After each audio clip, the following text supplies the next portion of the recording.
Apa pancen tresno iki ra kudu duweni. Wis nilangno aku Kang Mas, wis cukup laleno. Lelakon tresno iki bakal dadi cerita tresno waranggono.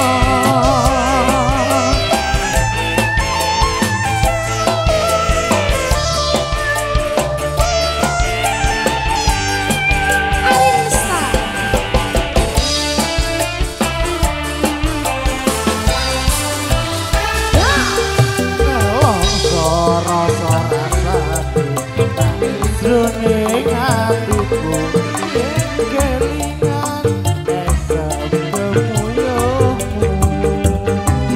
Asira gede tresno gawe kangen atiku tansah eling aku rosiramu. Kang Mas satenane aku ngerti atimu yen wis pastine aku kejodohmu. Satenane aku nangis kudu lilonggonmu nrimo nilakno aku nyanding priya liya.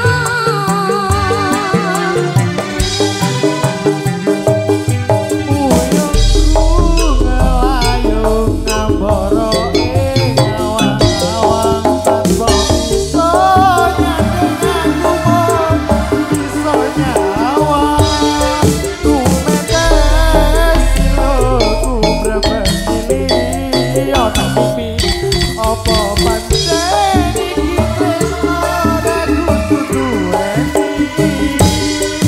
Wis nilangno aku Kang Mas, wis cukup laleno. Lelakon tresno iki bakal dadi cerita tresno waranggono. Terima kasih. Matur suwun maning. Sampun maning. Spesial kanggo Matur sing sembahno. Hongkong ya.